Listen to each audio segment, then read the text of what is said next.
for our series, Experiencing the Power of God in Your Life. And I realize some of you may have missed the last couple of weeks with the snowstorms, but we're going to spend the first couple of months looking at the miracles of Jesus. There are 37 of them. We're not going to cover them all, but in looking at the miracles and seeing the power of God working, we want to see the power of God in our life. So we're in Matthew 8. Going to skip down about halfway into the text this morning, verse 14 to 22. That is page 555. You may have noticed the screen kind of shrunk by 3 feet. So things are a little tighter. Words aren't quite where you're used to them. Look, they're all up there. We're just trying to keep you awake, okay? So if it's a little smaller, I apologize. Page 555 is where we'll begin this morning.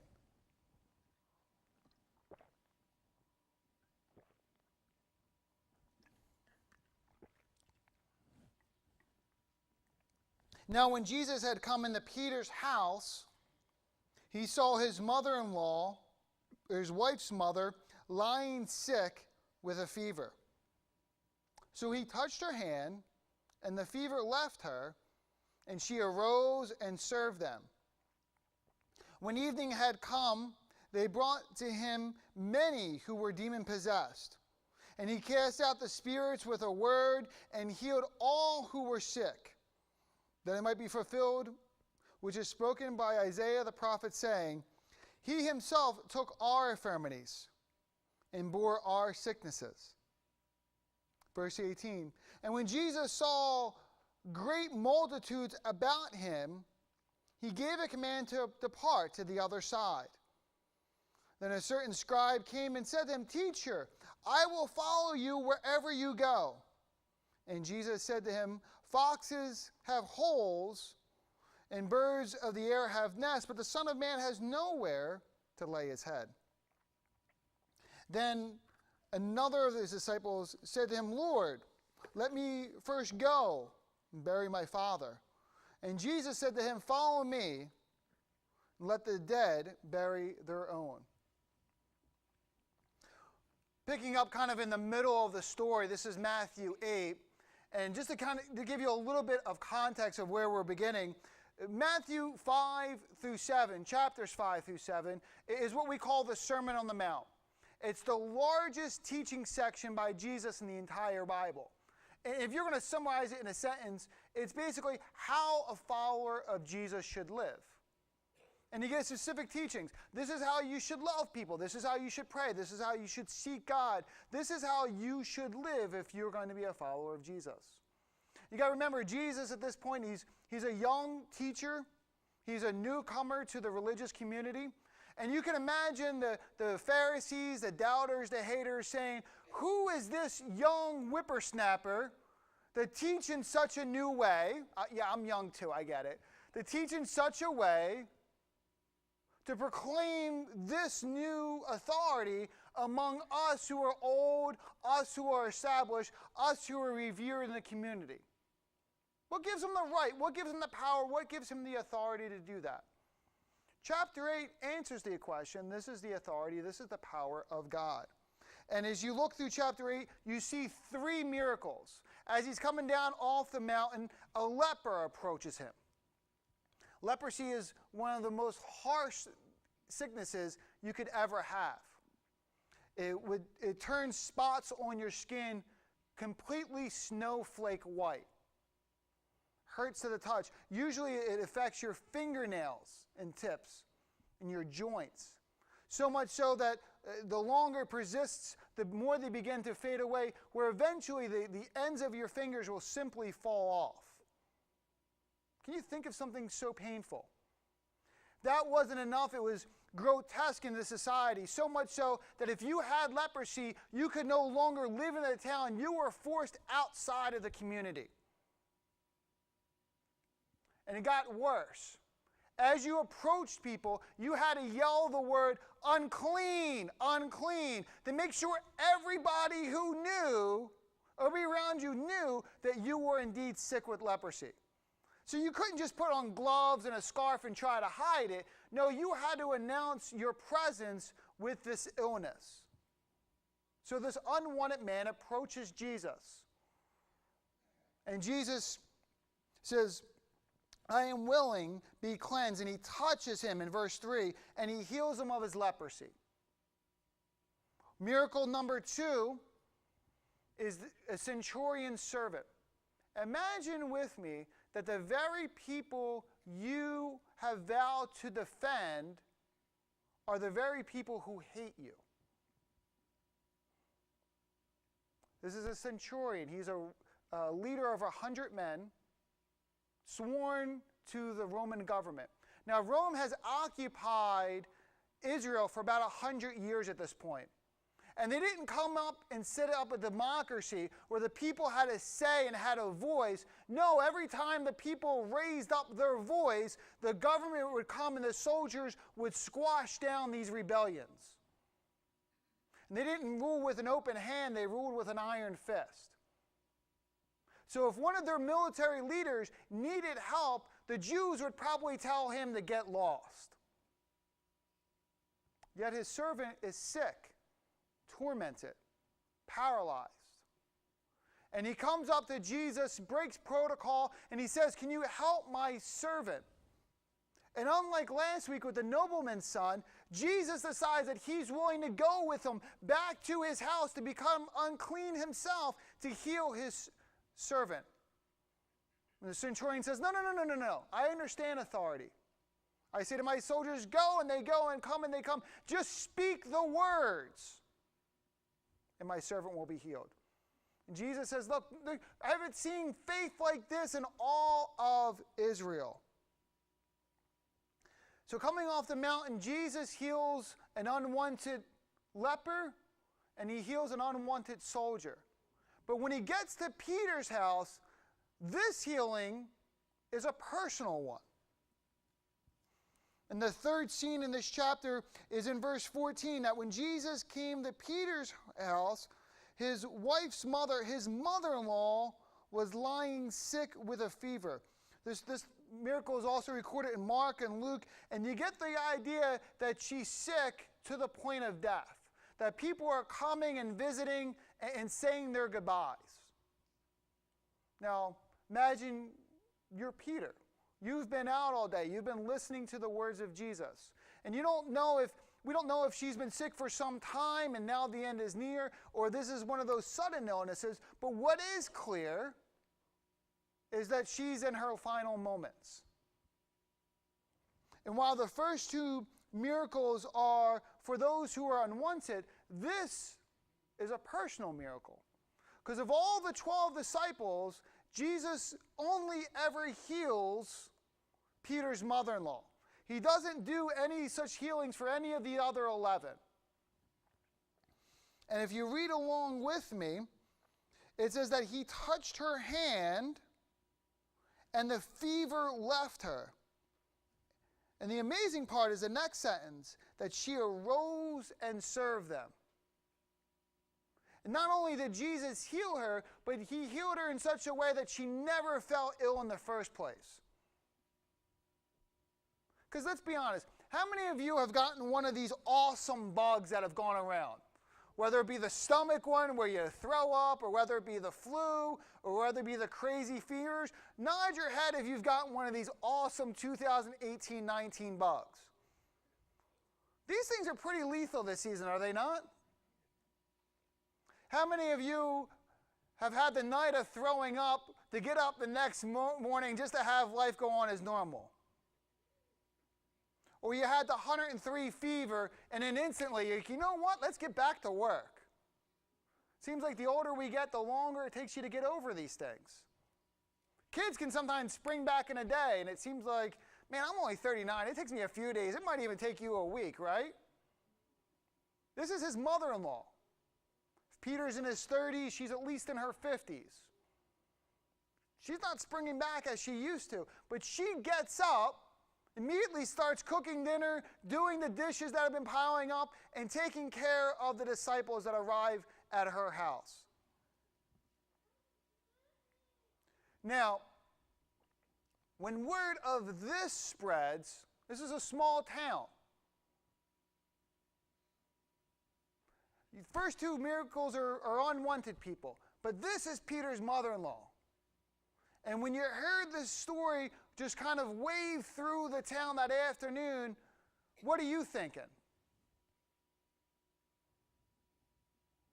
What happens if you go home and you look on your bed and you see your son sick? Or you see your mother-in-law sick? And you're like, well, Jesus healed that person, Jesus healed that, but Jesus healed Peter's mother-in-law. I wonder if Jesus can heal my mother-in-law or your son. And as we go into our second point, in verse 16, when evening had come, when the word had spread. Remember, this is biblical times. This isn't text messaging, right? You couldn't just put a post on Facebook and have 100 people like it. This is one person telling another person telling another person. This is those old-time fishing stories where you didn't have a picture, and each time the fish got a little bit bigger, right? By the way, fishing stories are easy today. You just take a picture, you know it's 18 inches, right? But back when you were kids, you know, that we struggled for 3 hours for that thing, and now he is this big, right? So when word had got around and spread through the town, and when evening had come, they brought to Jesus many who were demon-possessed. And he cast out the spirits with a word, and he healed all who were sick. Again, this is in the other Gospels, and it says in the other Gospels that he healed people all night long to the wee hours of the morning. And the question I have as we pause and we reflect for a moment is, why does Jesus heal these people? I mean, think about it. Why does he heal every single person who comes?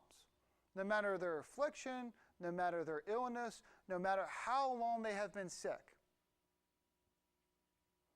And I think the reason he does it is it shows us there is no limit to the power of God.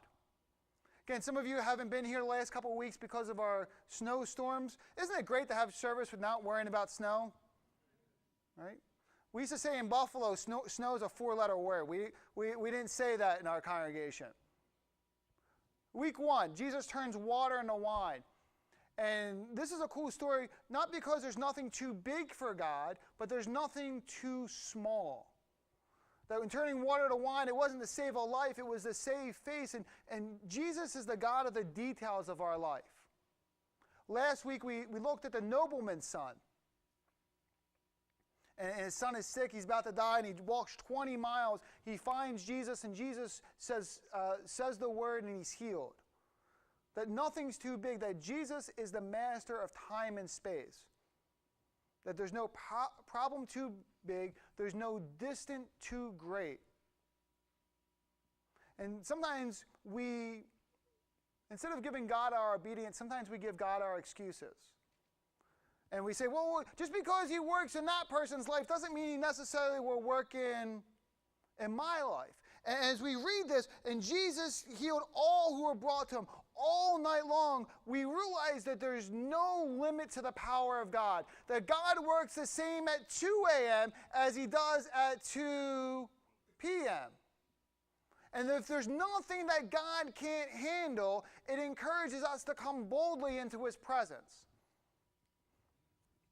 Hebrews 4 says we don't have a high priest who can't sympathize with our weakness, who doesn't understand what we are going through, who doesn't have power and authority over our problems, but he was in all points tempted as we are, yet without sin. Verse 16, so let us therefore come boldly. Why can we come boldly? Because there's no limit to the power of God. We come boldly to his throne of grace. We may obtain mercy and find grace in our time of need. And there's a difference between hearing this and between believing this. Because sometimes we hear stories, oh, God worked in this person's life, and yet when it comes to us, like the politician, we say, well, what about me? Right? Instead of giving God our obedience, we give God our doubt.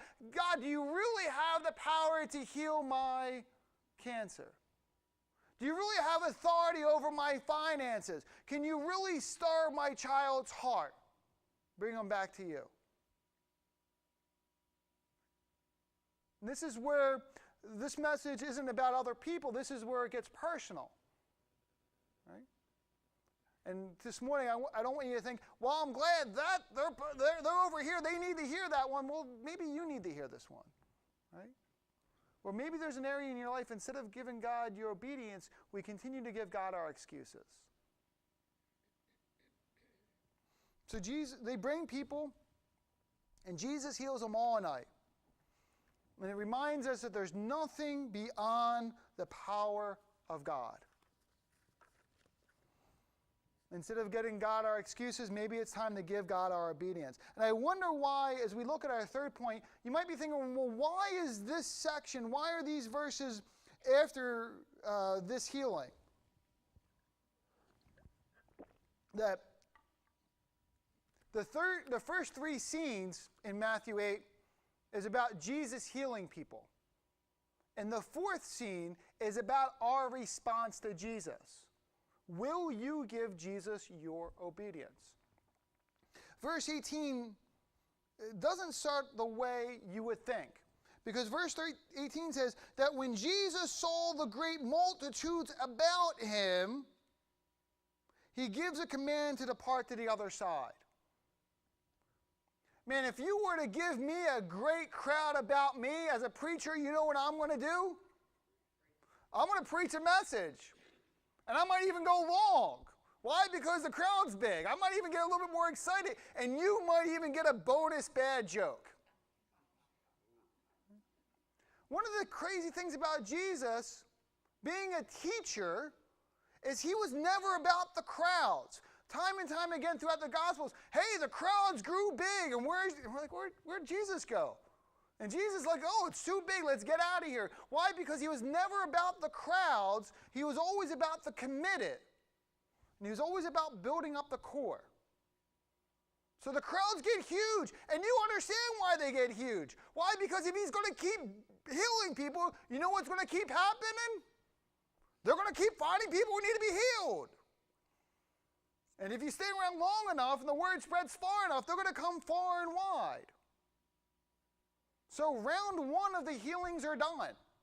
And before round two can begin, again, it's the middle of the night. What does Jesus do?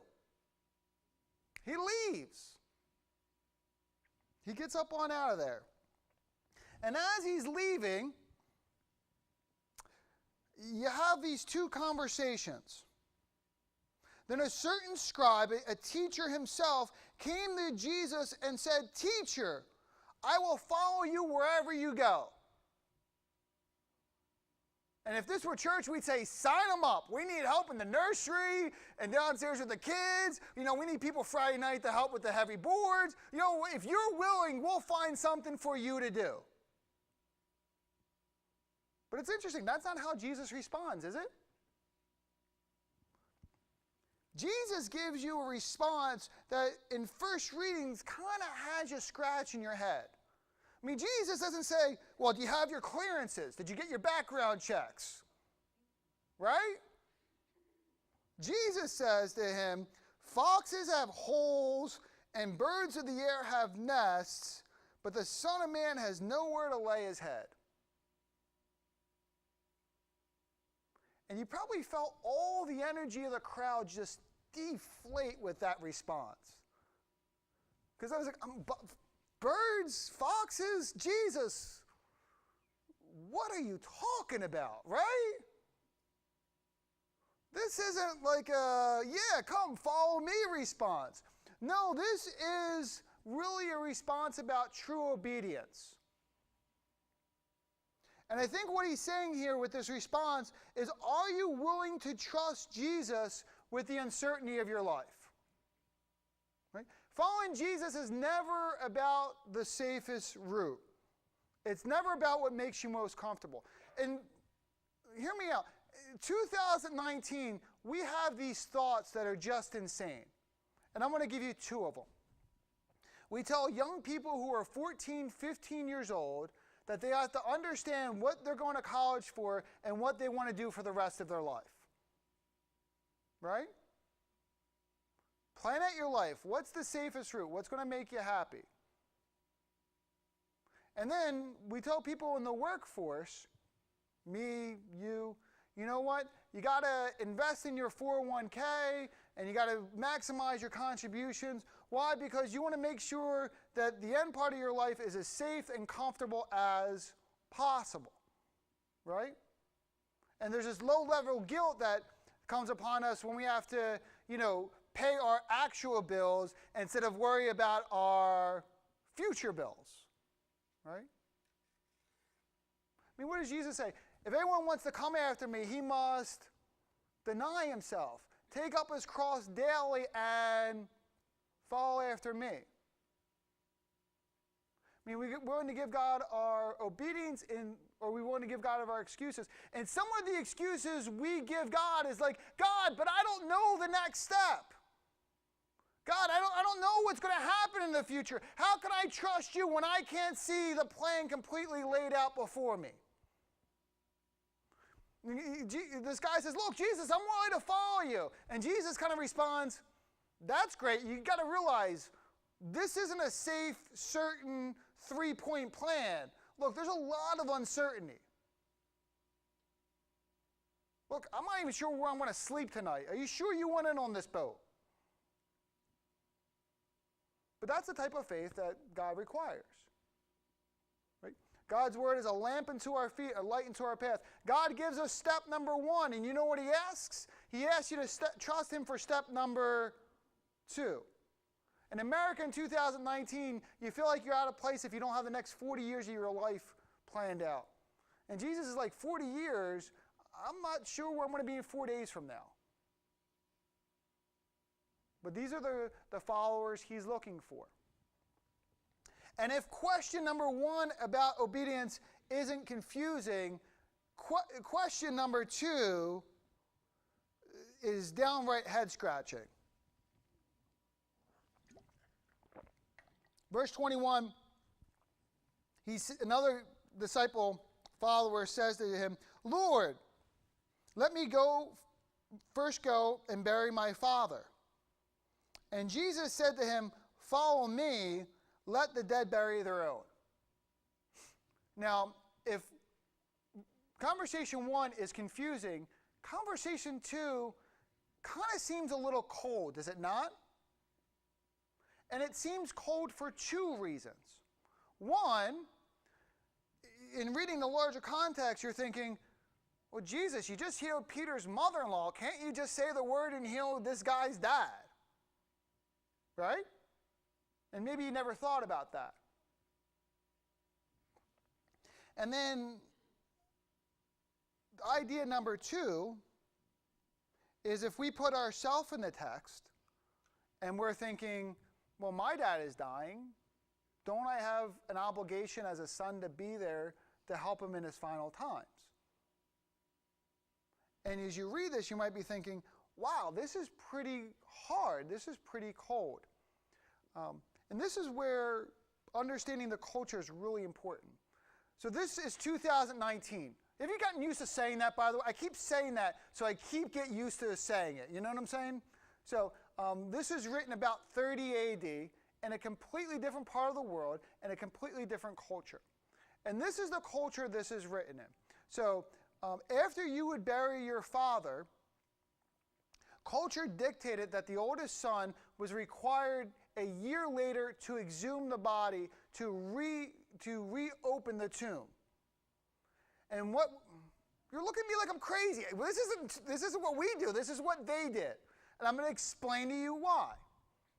So you would reopen the tomb, and after the skin and the outer shell fell off, you would gather the bones, place them in a box, and you would take care of the final burial. Think back to the book of Genesis when Joseph was buried in Egypt. But when the children of Israel went into the promised land, what did they do? They gathered his bones up and they carried Joseph some 400 years later and buried him in the promised land. And this is where that tradition started. So you would bury your father. A year later, you would reopen the tomb. You would gather his bones for his final resting place. And to not do so would be disrespectful to the legacy of your dad. So I think what he is saying, what this guy is saying here in context is, look, Jesus, this isn't a great time for me. 6 months, a year from now, I got to go do this thing with my dad's bones. Like, this isn't convenient. Hey, if you could wait a year, Jesus, when I'm free from this, then I'll come back and I can follow you then. Now, Jesus' response to that is, follow me, let the dead bury their own. Right? And I think what he's saying is, look, what's more important to you? Right? How other people view you or following after God? Right? And this is where it gets hard. Because some of us have crazy families, or at least crazy family members. I'm going to do something brave. Nod your head just a little bit. I'm not saying they're here today. Just nod your head a little bit if you have a crazy family member. Right? I got a crazy Aunt Mary. Yours can be named something else, right? How many of you, when you get together at these family functions, Thanksgiving, Christmas, you're more concerned about keeping the peace in your family than you are concerned about living out your faith? Right? How many of you know if you pray before a meal, it's going to cause a controversy? How many know if you bring up your relationship with Jesus, it's going to cause people to turn away? How many of you have had fights and arguments because you have made decisions to live for God that have not been popular with the people you grew up with? Right? And some of you, it's even harder than that. Because some of you, you have kids and grandkids that used to be here in church and have walked away from God. And when you get together at Christmas, you're like, you know what? I just want to keep the peace. That's hard, isn't it? And I think Jesus is saying, look, what's more important? Following me with your life or having your family be pleased with you? Because sometimes you can't do both, right? And sometimes our excuses sound great. God, but you don't know about my crazy aunt. Or God, you don't know about my work. Or God, you don't know. And we say, well, God, what about this? And instead of giving God our obedience and trusting in Him, that, He has power to change people's hearts, to change people's lives, to work in all these details in the situation we can't see. Instead of saying, God, here's my obedience, we say, God, here are my excuses. God, here are the reasons you can't work, instead of trusting in Him to work. Right? So the series is, look, experiencing the power of God. You will never fully experience God's power in your life unless you give Him your faith, your obedience, instead of always coming up with what your excuses is why He can't do the things that He actually can do.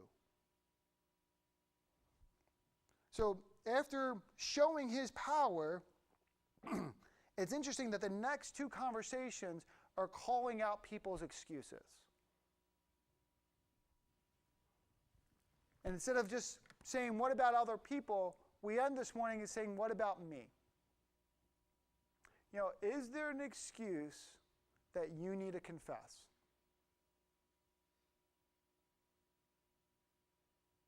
Is there a person? Is there a situation? Instead of giving God your obedience, you say, God, well, what do you need to make right in your heart with God this morning? We're going to come back to that in a moment. The second is kind of the opposite, or the continuation of it. Pick one area where you're going to begin to trust Jesus. Right?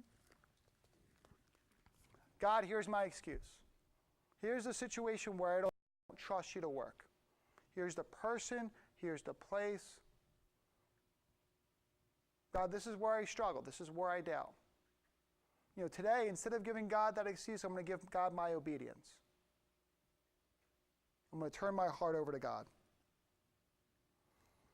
And instead of being something we nod at or we think about, I want to give you a moment to meditate on this. Because in a few seconds here, we're going to go to communion. Right? And communion, as we read it in 1 Corinthians 11, has this with it. It says in verse 27, "Therefore, whoever eats the bread or drinks the cup of the Lord in an unworthy manner will be guilty of the body and the blood of the Lord." Verse 28, "Let a man examine himself." Right? So let him eat of the bread and drink of the cup. For he who eats and drinks in an unworthy manner eats and drinks judgment on himself, not discerning the Lord's cup. Right? And part of that is, look, we believe that Christ died for your sins, that his body was broken, that his blood was shed for us. And in examining our hearts, we don't want to be living a sinful life and just flippantly be taking communion. This is a time for us to reflect on the great sacrifice he paid for us and to get our hearts and to realign our minds with him. And by the way, we have this great stage behind us, and it'll even look better next week. I say to some people out here, if we're going to be known for one thing in our community, it's awesome being known for a church that hosts and that puts on a story for 2 hours where we tell the story of Jesus. Amen? But this morning, I want you to examine your heart in that way, but also examine your faith. Is there an area in your life where you give God your excuse instead of giving God your obedience? So instead of saying, "Oh, yeah, I do that," or, you know what, maybe we're going to take 30 seconds, pray, confess, repent. This day, change your heart and align it with God. So as we bow our heads, elders, I need you to come up to this side over here because of the stage, and I'll pray, and then we will pass out the elements. So bow your heads, elders, come up, and we'll pass it out in a moment.